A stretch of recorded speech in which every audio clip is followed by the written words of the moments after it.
Hello, I'm Dr. Linda Ganaway. This is number 0815, the Stuff File program with Peter Anthony Holder, and it comes to you right now. The following program is brought to you in living color. Now, it's time for an eclectic mix of interviews and some of the oddest news stories you'll ever hear. It's the Stuff File program with Peter Anthony Holder.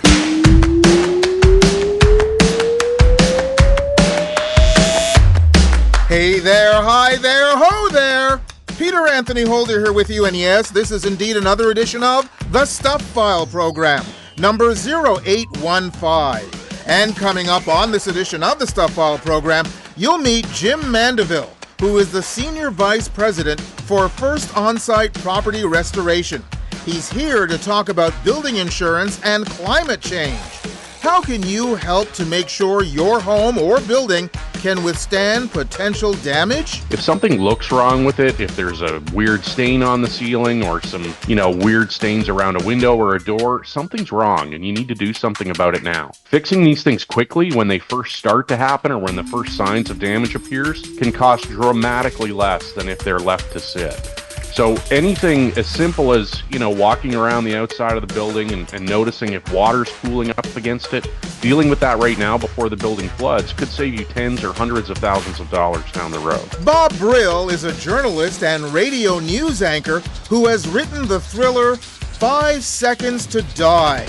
He's done books in several genres. This is his 15th that he's published.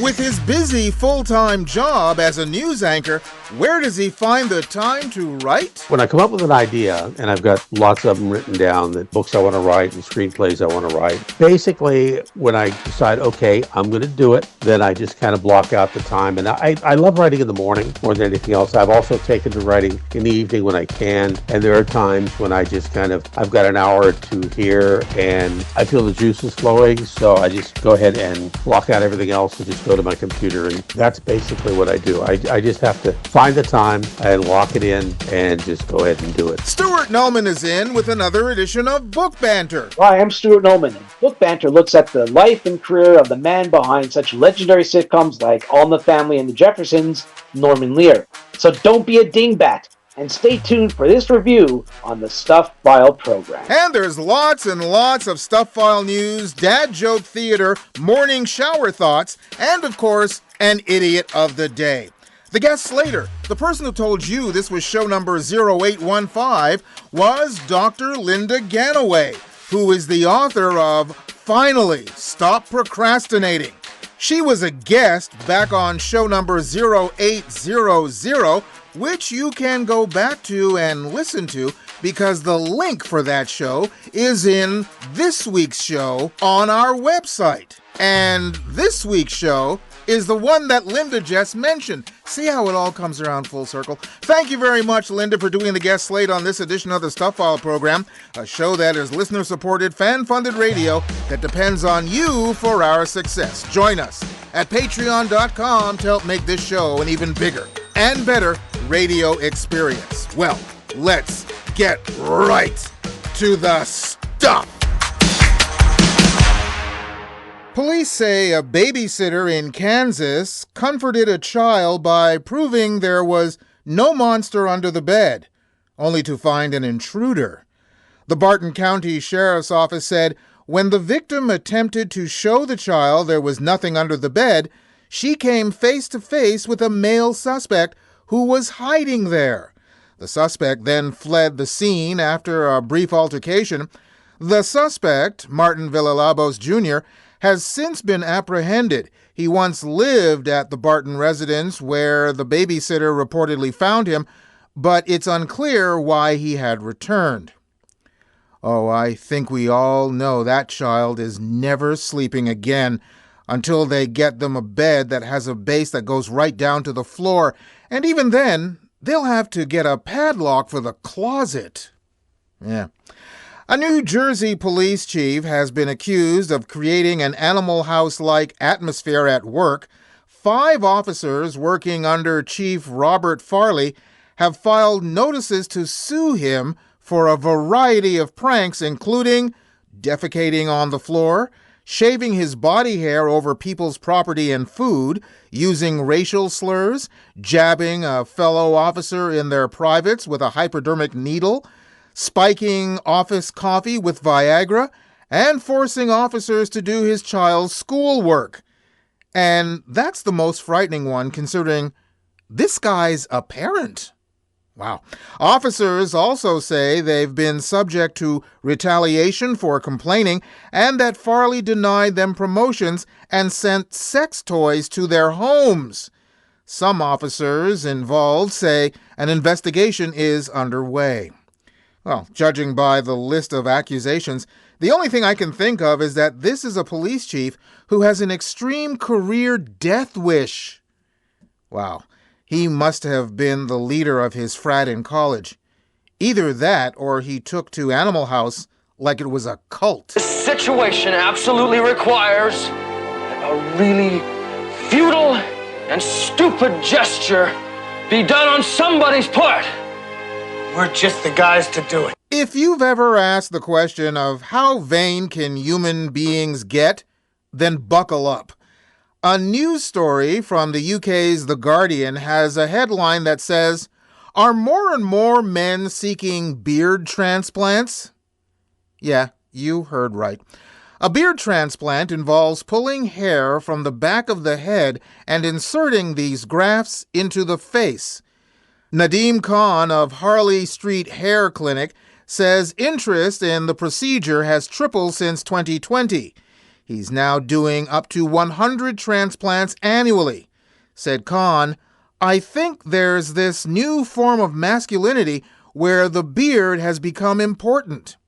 However, surgeon Greg Williams says it's not a good option if you lack a lot of coverage. He said, "There's a very high risk that the transplant won't look natural if you're talking about doing a full face." Wow. Do these guys think that going to all this trouble will attract women? Go hang out with your bearded freak friends. I don't care. You want to hang out with guys that look like the shoe bomber? It's all on you, man. And finally, in this section of Stuff File News, before we get to our first guest here in this edition of the Stuff File program with me, Peter Anthony Holder, a British judge admonished members of the Royal Air Force for vandalizing a statue of Paddington Bear. 22-year-olds Daniel Heath and William Lawrence confessed that they were responsible for breaking and stealing the statue on March the 2nd. The men were reportedly intoxicated as they made away with the icon. You're not going to send Paddington to the authorities, are you? No, but those two flyboys are in trouble. Said Judge Sam Guzzi, "Your actions were the antithesis of everything Paddington stands for. He represents kindness and tolerance and promotes integration and acceptance in our society." The artwork had been installed last fall to mark the release of Paddington in Peru. It's not as if we can drop everything and fly to Peru. Actually, that was Sony Pictures' inclination all along. Anyway, let's get to our first guest on this edition of the Stuff File program, shall we? In a recent survey, 73% of Canadians believe that climate change is driving up home and business insurance costs. That's a sharp 8% rise from last year.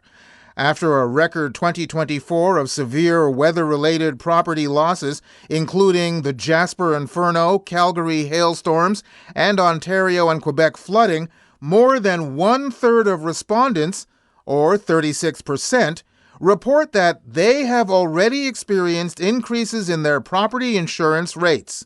So, what can we do about it? That's the question we're putting to Jim Mandeville, the Senior Vice President of First On-Site Property Restoration. He joins us via Zoom from Toronto. Hi, Jim. Good afternoon.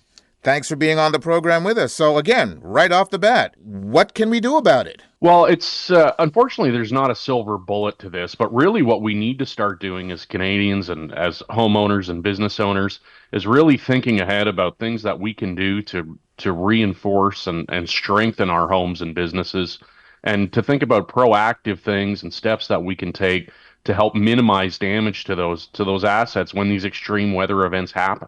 Okay, so exactly what would be an easy fix to planning ahead for the future? So easy fixes are things like just really paying attention to your home or your business, paying attention to the building. If something looks wrong with it, if there's a weird stain on the ceiling or some, weird stains around a window or a door, something's wrong and you need to do something about it now. Fixing these things quickly when they first start to happen or when the first signs of damage appears can cost dramatically less than if they're left to sit. So anything as simple as, walking around the outside of the building and noticing if water's pooling up against it, dealing with that right now before the building floods could save you tens or hundreds of thousands of dollars down the road. I would assume that one of the things that you would have to do to look very closely at is around your foundation. Would that be correct? That's absolutely correct. And oftentimes, as homes age, the earth around those foundations tends to settle. As it settles or gets lower, sometimes we can develop what's called a negative grade or a grade of your yard where the water runs towards the building. When we have a big spring melt or we have, a large thunderstorm in the summertime, as we often do, especially in eastern Canada, and we get a lot of water at once, that water is going to run towards the building and it's going to find its way in. That's going to result in a very costly, very unpleasant experience for you as a homeowner. Some people think that, when they buy a brand new house, it's brand new, so there's nothing to really do. But you talked about settling just a few moments ago. Isn't a brand new house more apt to settle because it's brand new? Oftentimes that can be the case where we see a lot of settling in the first couple of years, especially. We often see a lot of damage in brand new homes because they haven't yet been through a really bad winter. Sometimes it takes a couple of winters for us to have that really bad cold spell. And sometimes it can happen with hot spells in the summertime too, where these extreme fluctuations in weather and the expansion and contraction they create in the building materials can generate some sort of problem with that home. So just because you have a new home doesn't mean you're out of the woods. I saw a recent story in the United States that was dealing with the insurance claims that were taking place because of the California fires. And there's a whole bunch of problems with people making claims and getting their payments. Is that a situation that we have to be concerned with here? The insurance market in Canada is considerably less adversarial than what we see in the United States. The relationship between policyholder and underwriter tends to be a lot more positive than what we see in some markets in the United States. And certainly as Canadians, we're far less litigious. So generally, when we deal with homeowners and property owners that are impacted by wildfires in Canada, we don't see a lot, of those stories like we're seeing in California. What are the worst things? I mean, I mentioned a whole bunch of things that took place in this country last year. The Jasper Inferno, the Calgary storms, and flooding here in Quebec and also in Ontario. What part of the country sees the worst damage on a yearly basis? Well, it really depends on the year. I'm oftentimes, the award for the worst spot is in the west and the northwest where we have significant wildfires. Wildfires and wildland interface fires can be incredibly destructive. They leave very little in their wake. So those, if we're unlucky enough to have one that impacts especially a mid-size or a large town like we had with Fort McMurray or Slave Lake or Kelowna in the past, those are generally the worst. But we can also have other years where, the weather is a bit wetter in the west and we have a significant hurricane impact on the east coast, as we saw with Hurricane Fiona a couple of years in Atlantic Canada, taking out the electricity to something like 1 in 2 Atlantic Canadians. So it really does depend on the year, and unfortunately, we're just not that good at forecasting the weather yet, as I think everybody can probably agree. One of the things, and again, I'm using the example of what took place in California not too long ago. One of the things that I understand people can do is clean out the area of shrubs around a house in the anticipation of a wildfire. So what kind of vegetation should one put around their house if they're living in a place where fire is a possibility? So certainly if you live in any part of the country or countries where fire's a concern, you need to be thinking about fire smart landscaping. And really what that means is a lot more use of non-combustible materials, things like stone or gravel instead of wood chips, much fewer shrubs, anything that's really drought tolerant, in other words, that doesn't get dry out and die every year, or preferably no vegetation at all within at least 5 meters of that building. The further you can keep the vegetation back from the building, the safer the building will be.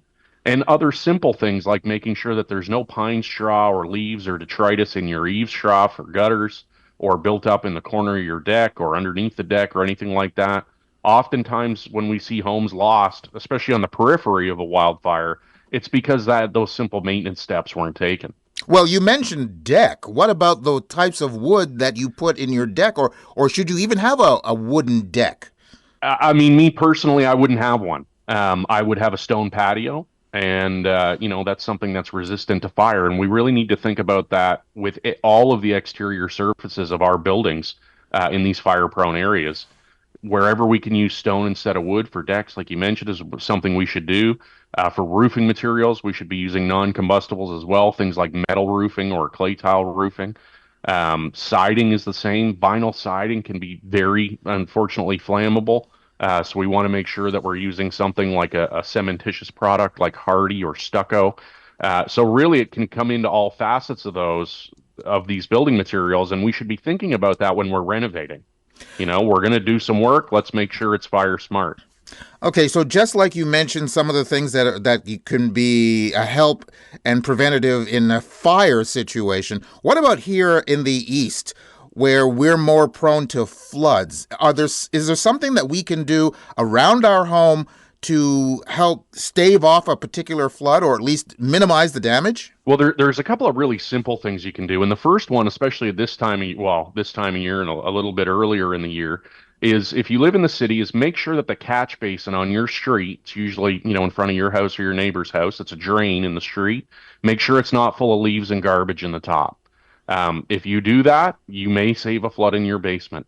The city can't get to all of them, so everything everybody can do to help keep the leaves and the garbage out of those will really help water run away. So basically, it's due diligence on your part. You just can't wait for the city to do something because it's your house that's at risk. That's absolutely right. And, there's one of these drains every couple of houses through every major city. It's just not realistic to expect them to be able to maintain that. So, and then when you look at the building itself, simple things like, again, if you live in the city, making sure you have a backflow preventer installed on the drain line of your home. That can cost a few $100 to a few $1,000s, and that prevents water from backing up through the drains in your basement. It's something that, anyone who's doing any sort of renovations downstairs should really think about. And you said the magic word, renovations. You have to be careful as to not make your house more of a risk when you're doing renovations. Absolutely correct. If you're living in an area, that's prone to flooding, and especially if you've had, flooding issues in the basement before, I always caution people to think really long and hard before they invest what is normally at least tens of thousands of dollars, if not hundreds of thousands of dollars, in finishing that basement again. Unfortunately, there are just some parts of this country, based on the geography and the weather and the elevation of the home, where we probably shouldn't finish that basement because we know it's going to happen again. So it comes to a point where we just have to make those hard decisions sometimes. And we have just about a minute to go, so I got to ask you, you are the Senior Vice President of First On-Site Property Restoration. Tell us about First On-Site Property Restoration. We're Canada's largest restoration firm, and we service homes and businesses across Canada every day. For things as small as, a small leak in a bedroom or a bathroom, all the way up to, major water losses and fire damage in institutional and industrial and commercial buildings all over the country. We've around 1,500 teammates across 50 plus offices in Canada. Excellent. Jim, thank you very, very much for sharing this information with us. I know a lot of people just watching the news get scared about what they can do or what they should do in a disaster like this. And these are some of the great tips that people can learn from before a situation takes place. Is there a place that they can go to, for instance, on your website, where some of this information is available to them? Yeah, there are a lot of great links and information on our website at firstonsite.ca, and we're also on all the major social media networks. Excellent. Thank you very much, Jim. Thank you. Have a great day. Jim Mandeville, Senior Vice President of First On-Site Property Restoration. You can go to our website at thestufffile.com to the page for this show, which is show number 0815, and you'll find the links to First On-Site Property Restoration.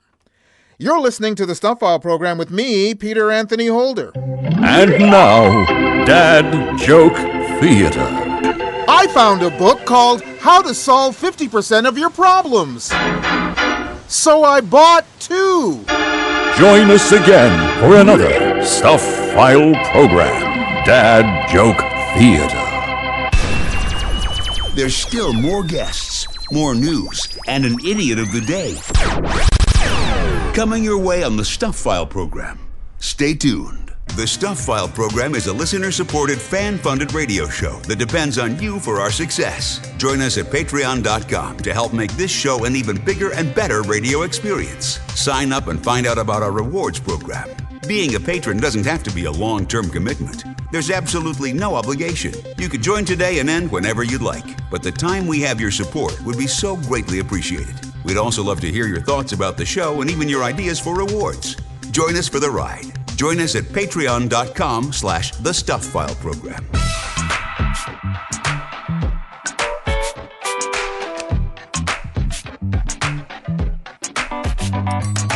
You're listening to The Stuff File program with Peter Anthony Holder. It's way more fun and a lot healthier than licking all the buttons on an elevator. And still to come in the program, we'll talk to the author of 5 Seconds to Die. Plus, Stuart Nulman is in with another edition of Book Banter.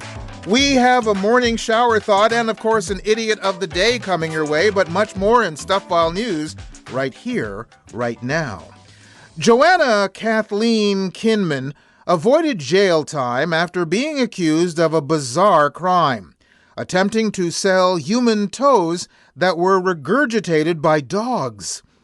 Prosecutors claim that while the Australian woman was employed at an animal shelter, 2 dogs threw up human remains in February of 2024. The dogs may have eaten the remains of their deceased owner before being brought to the shelter. Kinman allegedly took these remains home with the intent to sell them. When police searched her home, they reported finding a jar containing the toes, an alligator claw, bird skull, and her children's teeth. Said Kinman, "I know someone who collects weird things. I thought, cool, it's a toe." She has been sentenced to community service instead of jail time. Okay. She's just plain weird, but besides that, animal shelters are where you can adopt dogs. I want to go back to the dogs that regurgitated human toes. Does the shelter have to disclose that fact in the dog's adoption process? And if so, just how do you broach that subject? Do you gently remind people that they are really loving pets, but don't wear flip-flops around them? Greetings, passengers, to another Stuff File program installment of Idiots in Flight. This is the pre-boarding announcement. We are now inviting those passengers who are complete half-wits to begin boarding at this time. Thank you. A flight from Kansas City to Phoenix diverted when a passenger kept flicking the lighter they'd brought on board and wouldn't give it up when a flight attendant tried to confiscate it. The crew declared an emergency after explaining to the passenger that if he didn't turn it over, they'd have no choice but to get the Airbus on the ground.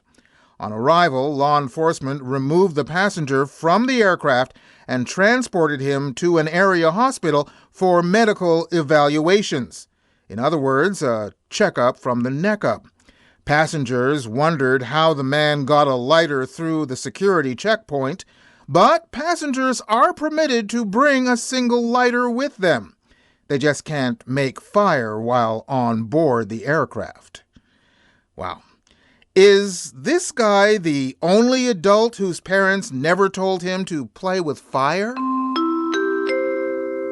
Here's a warning to some passengers. The air marshals are getting creative. For most of the flight, you might have zip-tied limbs and you may be duct-taped in an overhead bin until your diverted destination. But the Stuff File program appreciates you. Thank you. Maybe 26-year-old Dion DeGroot is the Easter Bunny's little helper.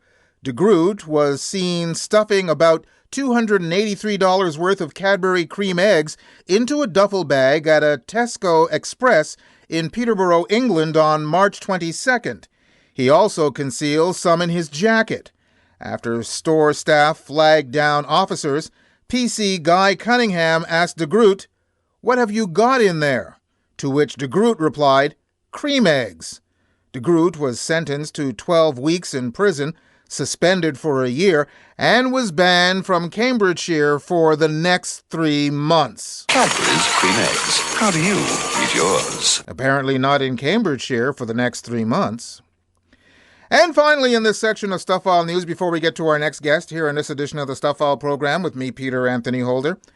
Now, I'm not a person who would ever be on a cruise ship for many reasons. Primarily because I don't like boats or large bodies of water. But if I ever needed another reason, oh, this would be it.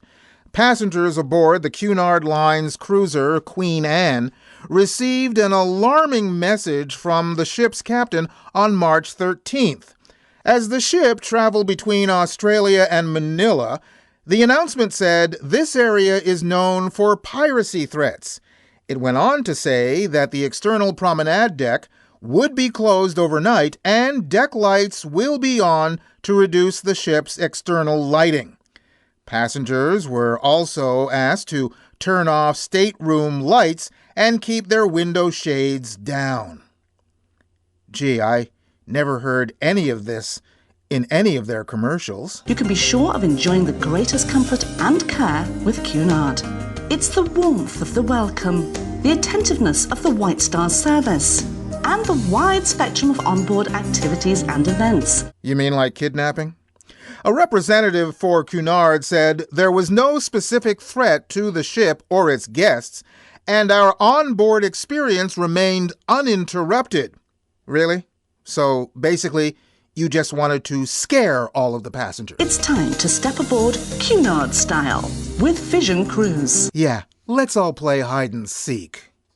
Anyway, let's get to our next guest here in this edition of the Stuff File program, shall we?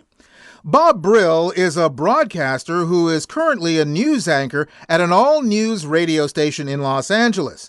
He's also an award-winning author with his latest novel featuring a hard-nosed private investigator entitled 5 Seconds to Die. Bob joins us via Zoom from Los Angeles. Hi, Bob.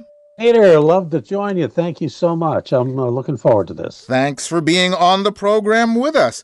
Now, I know what kind of downtime a news anchor has because I've been there myself, but it's not all downtime. So when did you find the time to write novels during your career? My wife asks me the same question all the time. She never sees me. I work basically 4 to 5 days a week, and since I do a couple of overnights as well as weekend nights, it is challenging, and I have to basically when I come up with an idea, and I've got lots of them written down that books I want to write and screenplays I want to write and finish, basically when I decide, okay, I'm going to do it, then I just kind of block out the time. And I love writing in the morning more than anything else. I've also taken to writing in the evening when I can. And there are times when I just I've got an hour or two here and I feel the juices flowing. So I just go ahead and block out everything else and just go to my computer and write for 45 minutes or an hour. But most of the time, I'll find the time in the morning on my days off, and occasionally on a weekend if I get up early enough. I've always been an early riser. As I get older, I find that's more difficult, but that's basically what I do. I just have to find the time and lock it in and just go ahead and do it. As a news anchor, do any of your story ideas come from some of the things you've covered as a news anchor? Occasionally. Most of the time, I have a story that I want to write. I know the beginning, I know the end, I know some of the middle. And as I get through the story, I end up doing some of that. In other words, there becomes a situation where, oh, hey, this kind of fits in that genre. And in 5 Seconds to Die, I wrote a lot of stuff as far as people and people that I know. I used people that I know around the world because it's an international book, and there are times when there's a whole section in Italy, and I know all those people that are in the story outside of the bad guys. I know all the good guys, and I know the places. So I've incorporated that. I guess there are times actually, the sequel, when I get around to writing it, it's a lot bigger project, to the tattoo murder, is called The Belt Buckle Murder. And that book is based on a story that I covered when I was a reporter in Fresno. So tell us about 5 Seconds to Die. What's the story about, and who's your protagonist? Well, do you want the elevator or you want the full pitch? Give me the full pitch. Sure, why not? Okay. Casey Order is a reporter turned private investigator. He's left that genre that we are in and moved into being a private investigator. We don't know why. We're not told why at this point. And he's kind of working on his first couple of cases. He's very new into this field. And it opens sort of film noir. And actually, I wrote the book. First time I've ever done this, I wrote the book as a movie. In other words, I didn't write it as a screenplay, but I wrote it as to be a movie, which is what I hope to get out of this book more than any other book I've ever written. And basically, he runs into or is approached by, or vice versa, a former movie queen named Ginger Queen, and she's a former B-movie actress. 50s, and he's in his 50s. So, as you can pretty much tell by the cover. And she approaches him with a plot that she partially overheard. And that plot is basically the Armenian mob boss in the region, in Glendale, California, which is the heart of, I guess, a lot of Armenians live there, let's put it that way. And he's a notorious mob boss, and he's brought together this loose collection of criminal gangs from around the world, all guys who hate each other. I mean, from the Aryans to the Mexican Mafia to a couple of gangs I even created, an Asian gang. And these are all criminal elements who have come together and they've hired the world's greatest hacker. And their goal is to hack the entire 2028 Olympics here in Los Angeles to the tune of $82 billion. And when you say, people say, well, that's a lot of money. Well, when you consider that who goes to Olympic Games, defense ministers, kings, presidents, all those people, they're all going to get, their plan is to hack everybody for their personal information. So they're liable to get some nuclear codes. They're liable to get a lot of stuff that they can resell to terrorists on the open market. So basically, that's the story. And when he meets this woman, when he finds out that who she is the ex-girlfriend of this mob boss, it's like, I don't want anything to do with you, lady. Forget we ever met. Forget I even exist. But she convinces him through a series of events to take the case. And basically, I'll leave it at that, except to say that it becomes an international chase because they steal something that's key to the potential hack. So, and this does take place about 3 years in the future, but about 2 years in the future, but it's basically set in today's world. Well, you say that this is the book that you first wrote as a movie, that you wanted to become a movie. Mm-hmm. First of all, how many books have you written up until this point, and why this one is the one that you want to make a film out of? Well, this is my 16th, 15th published. I have one that I haven't published yet. My publisher wants to do it, but I'm not ready to release it yet. It's more of a children's book, and because I write in a lot of different genres. And this particular book, I just decided, the Westerns, I've got some people who have been interested in the Westerns, the Western series, and some other books, but nobody's serious. And as a screenwriter, breaking into Hollywood it's tantamount to some of the hardest stuff in the world. And, because it's real cliquish. And once you're in, but getting in across into that inner circle, which is a big circle, but getting in is very difficult. I've written probably 20 screenplays and pilots, and it's just difficult. And so I decided, okay, I'm not getting in the back through the front door. Maybe I get in through the back door. And when I came up with this idea for this story, I said, this is going to make a really good movie. Especially because I've added car chases and motorcycle chases and death and murder and killings and humor. There's a lot of humor in the book, too, and a lot of people around the world. And I said, okay, could I see Brad Pitt playing this? Yeah, I could see Brad Pitt playing this one easy. And I brought together a lot of, I even brought together people from a previous book. A previous book, no, I should say from a previous podcast. Let's put it that way. And so that's basically why. It's sort of an attempt to make it into Hollywood in a way that I haven't tried before. They often say, write what you know when it comes to writing. Mm-hmm. And you have this hard-nosed private investigator, but you said in the preamble that he started out in journalism.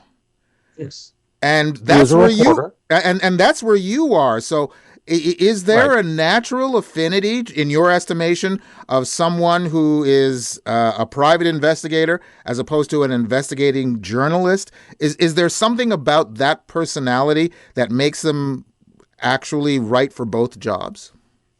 I think so. I think it's a natural fit. And I guess the reason is, as a journalist, and if you're doing investigative reporting, for instance, which I've done in the past, not so much now, and when you've done that, you have a natural tendency to want to see what the other side, to see how the story works out, to see everything from all sides. And a private investigator needs to know that as well, because a private investigator is really just a reporter learning the facts and trying to figure out a story and to get to a finality in a case. That's the ultimate goal. You want to finish this case and get on to the next one. Well, as a journalist, if you're working on stories, you want to get to the end of this one, solve the mystery, and then move on to the next story. So I think they're kind of direct parallels, actually. Well, congratulations on the book, 5 Seconds to Die. Will you come back on the show when you get your movie deal? Absolutely. Your mouth to God's ears. Let's put it that way. Excellent. Bob, thank you very much for taking the time to be on the program with us. Peter, it's been a pleasure. Thank you so much. Bob Brill, author of 5 Seconds to Die. You can go to our website at thestuffall.com to the page for this show, which is show number 0815, and you'll find links to Bob's site, plus links to either Amazon.com or Amazon.ca, where you can order his book directly. You're listening to the Stuffall program with me, Peter Anthony Holder.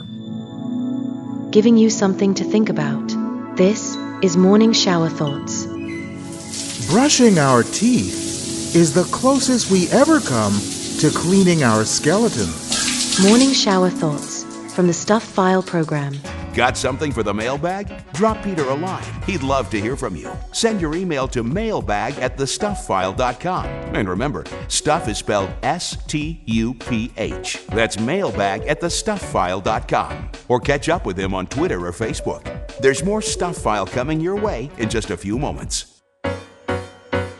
Hey, how would you like to become a patron of the Stuff File program? It's easy to do. By going to patreon.com and becoming a patron, you help to make this show an even bigger and better radio experience. And if you become a regular patron, as a Patreon reward, I'll share with you an electronic version of my book, Great Conversations, my interviews with 2 men on the moon and a galaxy of stars. You've heard me say on many occasions about the myriad of celebrities I've had the chance to talk to that are contained in my book, which is published by Bear Manor Media. You've also heard me mention that some of the celebrities in my book, and many others, can be heard on our page at patreon.com. If you've been on the fence about joining Patreon, let me try to pull you over to our side. Join Patreon and claim your copy of Great Conversations, my interviews with two men on the moon and a galaxy of stars. Sign up at patreon.com/The Stuff File Program. Michael Liebling is the author of The Serial Killer's Son Takes a Wife. It's a page-turning thriller. You say you've read other serial killer novels? Oh, as Michael will tell you, not like this one. It's not like any serial killer novel you've read before. It really goes behind the scenes. So when I say he takes a wife, you've got to imagine what it's like to be the offspring of somebody who's murdered multiple people. So how do you live with yourself after that? You were just a kid when it all happened. If you fall in love, how do you tell the woman you love your dad was a serial killer? And how would she react? So the title, it's not entirely clear, but as you get into it, it will become very clear. The Serial Killer's Son Takes a Wife. It's a recipe for mystery with a scoop of humor and a sprinkle of horror. The Serial Killer's Son Takes a Wife. Available now at Amazon and wherever you buy books. From our studios in Montreal, Canada, and going out to the rest of the world, this is the Stuff File program with Peter Anthony Holder.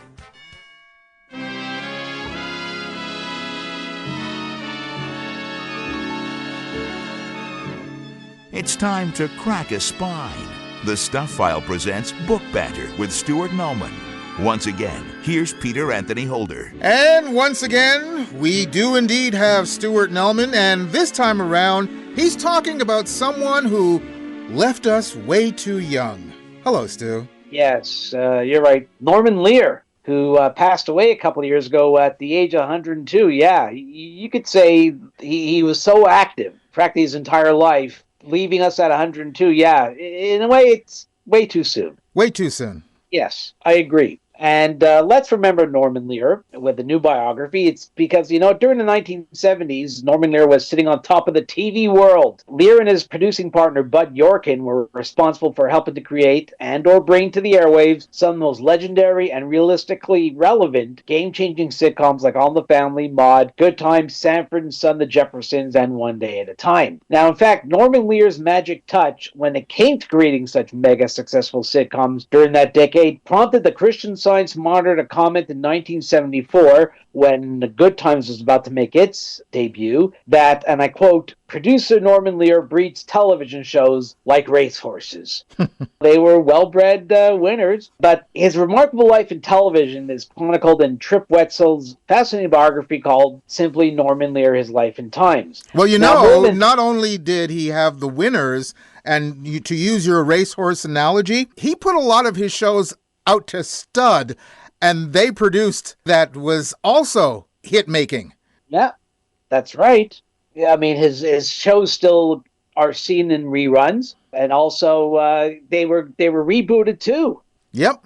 So he was never out of sight, if you know what I mean. Absolutely. Now, when you read the book, you're going to realize that more than 3/4 of it is dedicated to Lear's career on the tube from the 50s until 1979. That was the year when All in the Family went off the air after 8 revolutionary seasons. But the 50s and 60s are well served in the book, as Wetzel thoroughly delves into his successful career when he teamed up with Ed Simmons and wrote for a number of live variety TV shows that starred Tennessee Ernie Ford, Martha Ray, George Gobel, and the Dean Martin and Jerry Lewis hosted episodes of the Colgate Comedy Hour. And they were summarily fired by Lewis out of a sense of jealousy. And when the 60s rolled around, Lear teamed up with Bud Yorkin to create Tandem Productions and had a modest success producing, writing, and directing a number of movie comedies. And then came that fateful day when Yorkin told Lear about a wildly popular British sitcom about a bigoted working class man named Alf Garnett and his nuclear family that consisted of his mild-mannered hard wife and his liberal daughter and son-in-law who were living under the same roof, and said that an American adaptation of Till Death Us Do Part had the potential of being a hit across the pond too. Now, through a lot of diligent research consisting of contemporary newspaper and magazine articles as well as countless eyewitness interviews, Wetzel develops a portrait of Norman Lear not only as a TV genius, but also a sometimes controlling, polarizing figure when it came to the relations between himself and the performers who were made stars and household names thanks to his productions that constantly topped the ratings. This is behind the laughter taken to many extremes, and this book is chock full of backstage stories that are surprising and at times quite shocking, which makes the reader wonder how these hit sitcoms remained on the air for as long as they did. There are some that really stood out when I read them. I'll give you a couple of examples, like the time that Lear and All in the Family star Carol O'Connor had a lot of constant backstage battles that began as early as season 2 when O'Connor originally refused to participate in the famous The Elevator Story episode because he believed that shooting an entire episode with 5 people stuck in an elevator would be impossible to do, which led to arguments during rehearsals and a threat to have O'Connor fired if he didn't do that episode. He eventually relented and starred in the episode, and it's still a classic. Well, it's interesting because one of the things that's very great about that show, and a lot of Norman Lear's shows, is while they were very controversial in the topics that they dealt with, they also had, just as a side, some great writing that was, for instance, there was the classic routine when, Michael or Meathead and Archie were deciding to go, I believe it was fishing, and they're getting dressed in the morning, and the whole debate of whether you put on a sock and a sock and a shoe and a shoe, or a sock and a shoe and a sock and a shoe. And you think about that and you go, that's probably one of the most ridiculous arguments ever, but it's so damn funny. Well, one of his writers was Mel Tolkien, Montreal native, who also wrote for your shows in Caesar's Hour. And also John Rich, who directed a good portion of the early episodes of All in the Family, and he was a well-known, venerated TV director. So he got a lot of great talent behind the scenes. Yeah, he had an all-star team. Oh, to say in front and behind the camera. Now, also, there's one episode that in the book that threw me for a loop, and I heard about it for the first time reading it. It took place at a black tie gala in 1973 that was held by the Hollywood chapter of the National Television Academy of Arts and Sciences, the Emmy people, in which Lear and Yorkin were bestowed with the Man of the Year award.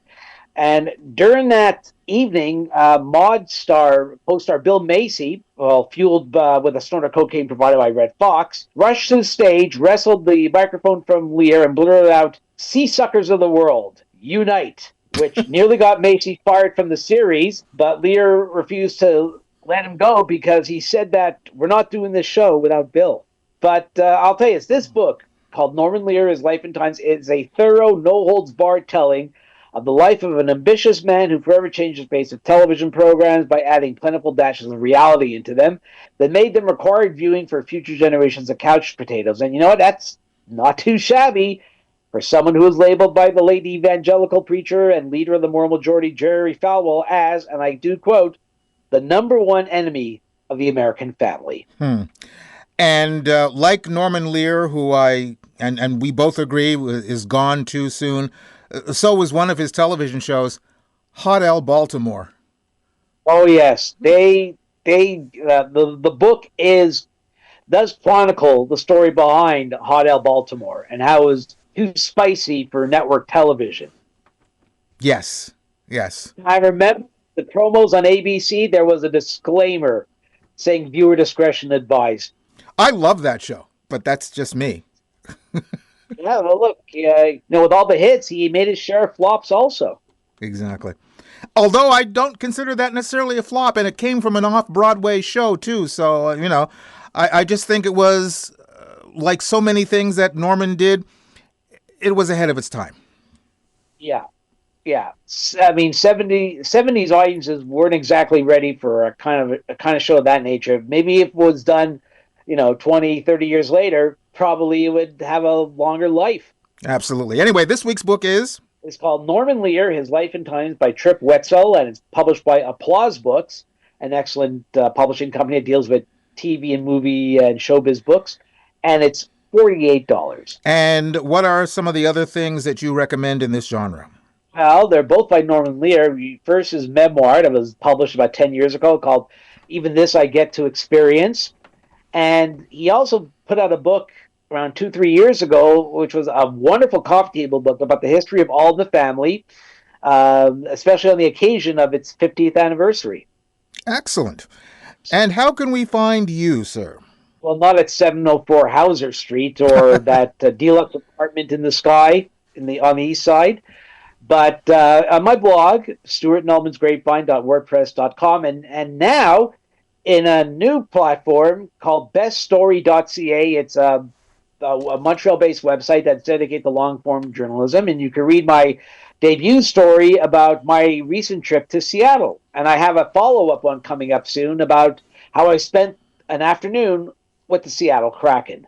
Okay, so you said you weren't staying on Hauser Street, and you weren't at the deluxe apartment in the sky. I'm just wondering, you've never stayed at Hotel Baltimore? No, I went to Baltimore a few years ago, and I couldn't find the place. Maybe it got demolished. Maybe the neon sign was out. That's probably it. Because the E was out, so it stands to reason that this time all the letters would be out. Anyway, sir, thank you very much for being on the program with us once again. Certainly, Peter. Stuart Nulman with another edition of Book Banter here on the Stuff File program with me, Peter Anthony Holder.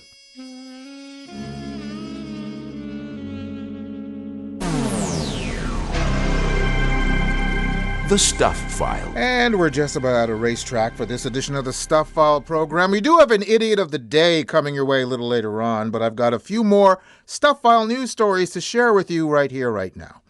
A couple in Jilin, China, were forced to visit a hospital on March 18th after the woman's hand became stuck in her boyfriend's mouth. They were testing whether her hand would fit in his mouth when the muscles in his mouth spasmed, preventing her from pulling her hand out. The man's face turned red and he began salivating, and his teeth were clamping down on her hand. She said, "It felt like my hand was stuck in a meat grinder." At the hospital, doctors administered muscle relaxants to the man, and after about 20 minutes, the woman was able to remove her hand. Now, I'm wondering if he later put a ring on it, or is that relationship over with, feelings filled with melancholy and despondency? In other words, down in the mouth. Climbing season is set to begin soon on Mount Everest, but aspiring climbers might have a new helper: drones. Several companies have been testing out drones to deliver supplies like oxygen canisters, remove waste, and potentially set up ladders and ropes. The use of drones could even help Sherpas do their job more safely. Said one Sherpa, "Sherpas bear enormous risks. The drone makes their task safer, faster, and more efficient." Yeah, well, I'm just waiting for the day that modern technology finally gets around to installing escalators on Mount Everest. A Russian man in his early 20s suffered kidney failure after doing 2,000 squats on a dare. The patient successfully performed the challenge, but then complained of sore legs and brown urine. Doctors found that the excessive exercise caused his kidneys to function at only 50% capacity. Fortunately, they were able to restore his kidney function, said the hospital in a press release. Strength lies not only in physical achievements, but also in the ability to take care of your body. It's unclear if the man won anything for completing the dare. Well, he almost won the Idiot of the Day, but even he failed at that. Because, boys and girls, it's time now for the Idiot of the Day. And now it's time for the strange things adults do. The Stuff File presents the Idiot of the Day. A 21-year-old Floridian who was angry at his father drove the older man's vehicle into the ocean. Investigators say that Joshua Cuss had borrowed his father's car but failed to return the vehicle to his dad's Jacksonville Beach residence. Around 2 a.m., officers spotted a gray 2011 Volvo XC70 floating in the water. Police soon located Cuss, since his father had been pinging the location of his son's phone. Cuss copped to the ocean littering, which he called a stupid move, and said that he had recently argued with his father and aunt. Cuss had sent his two relatives a 1 a.m. text warning that, "I'm going to drive the car into the Atlantic Ocean." Cuss sought to use a cinder block to send the car into the ocean. When that failed, he got into the car and drove it into the water. He turned on all the lights and made sure no one was nearby before accelerating the vehicle into the ocean. According to the police report, while driving, he grinned and wished he could point his middle finger to his father and aunt. Cuss reportedly told one officer, "Hopefully they will listen to me now." Oh, pauvre bébé. After departing the beach, Cuss walked to his mother's nearby house. Cuss's parents divorced in 2023. After his father decided to press charges, Cuss was arrested on a felony criminal mischief count. Now, why? Oh, why? Would you drive your dad's car into the ocean because you feel this is how he will listen to you? One reason, and one reason only. You're an idiot! Gee, I'm only a kid, but even I know you're an idiot. And that's it for this edition of the Stuff File program number 0815. Hope you enjoyed it. The website is thestufffile.com. And once again, Stuff is spelled S-T-U-P-H, where you'll find information and links in all of our guests by going to the weekly Stuff File page. Just look for the corresponding program number, and once again, that's 0815. Email me at peter@thestufffile.com. You can also find me on Facebook, Spoutable, Mastodon, and Blue Sky as PA Holder. Check us out on patreon.com, where you can become a patron of the program. Hope to see you back here for our next show on the air, online, or as a download. We're coming to you from everywhere, including kdxradio.com, over the air on World FM in New Zealand, WLSL-LP FM in Dade City, Florida, KZZH-LP FM in Eureka, California, CKUW FM in Winnipeg, CFMU in Hamilton, CKLU in Sudbury, Local 107.3 FM in St. John, CHSR in Fredericton, and also streaming on just about any streaming service your little heart desires. That's it. Bye-bye. You've been listening to the Stuff File program with Peter Anthony Holder, a presentation of Flying Fish Communications. I'm your humble announcer, Ben Patrick Johnson. I can please only one person per day. Today is not your day. Tomorrow's not looking good either.